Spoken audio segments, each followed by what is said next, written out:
ಈಗ ವಾಯ್ಸ್ ಅಲ್ಲಿ ಬೇಸ್ ಇದೆ, ವಯಸ್ಸು ಕರೆಕ್ಟ್ ಆಗಿದೆ, ಇನ್ನು ಮದುವೆ ಆಗಿಲ್ಲ, ಅಲ್ಲಿ ತುಂಬಾ ಜನ ಹುಡುಗಿರು ಬಿದ್ದುಬಿಟ್ಟಿದ್ದಾರೆ ನಿನ್ನ ವಾಯ್ಸ್ ಕೇಳಿ. ಒಂದು ರೊಮ್ಯಾಂಟಿಕ್ ಮೂಮೆಂಟ್ ಕ್ರಿಯೇಟ್ ಮಾಡೋಣ. ಯಾರನ್ನ ಕರಿಬೇಕೀಗ ನಾನು? ಬನ್ನಿ.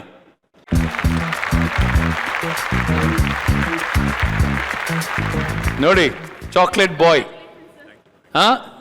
ಸರ್ಗಿರಲ್ಲ, ದೀಕ್ಷಿತ್ ಅಂತ ಪ್ರೀತಿಯಿಂದ ಕರಿಬೇಕು ಅವ್ರನ್ನ, ದೀಕ್ಷಿತ್ ಅಂತ. ಓಕೆ, ಈಗ ಇಂಥ ಹುಡುಗ ಸಿಕ್ಕಿದ್ರೆ ಏನ್ ಮಾಡ್ತೀರಿ?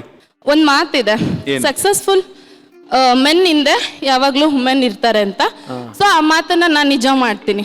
ಫಾರ್ ಎಕ್ಸಾಂಪಲ್, ಅವರು ನಟ ಆಗಿದ್ದಾರಲ್ವಾ, ಸೊ ಎಲ್ಲ ನಟನೆಯಲ್ಲೂ ಒಂದು ಪ್ರತಿಭೆ ಇದ್ರೇನೆ ನಟ ಆಗ್ತಾರೆ.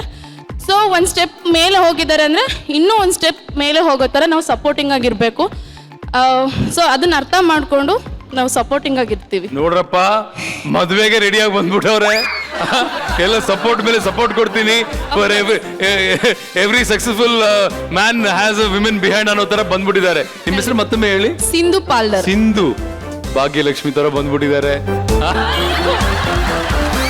Tata Capital, VST Maserati, Manish Enterprises, Amar Films, Fortis Hospital, Nagarbhavi, Swastik Masala, Shiv Sagar, Aero Style, Diksha Home, Barter Card, Mukanan Resort, Dress Circle, Mangalore Jewelers, Suraj Production, Hospitality Partner, Matka.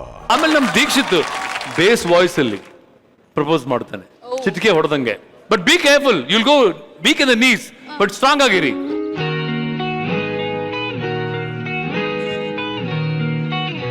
ನಿಮ್ಮನ್ನ ನೋಡ್ತಾ ಇದ್ರೆ ಪ್ರಪಂಚದಲ್ಲಿ ಬೇರೆ ಹುಡುಗಿಯರು ಇದ್ದಾರೆ ಅನ್ನೋದನ್ನೇ ಮರ್ತು ಹೋಗ್ತಾ ಇದೆ.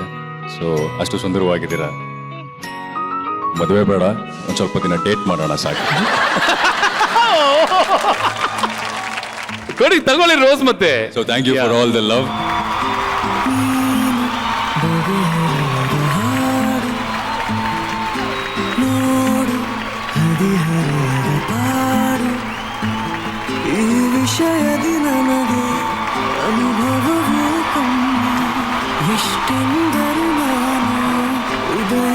ಥ್ಯಾಂಕ್ಸ್ ಅಮ್ಮ, ಖುಷಿ ಆಯ್ತೇನಮ್ಮ. ಆ ರೋಸ್ ನಿಮ್ಗೇನೆ. Okay, so much. Deekshith, all the very best ನಿಮಗೆ. Good luck buddy, all the very best. ಜೋರ್ ಚಪ್ಪಾಳೆ ಬರಲಿ for Deekshith Shetty, the youth icon.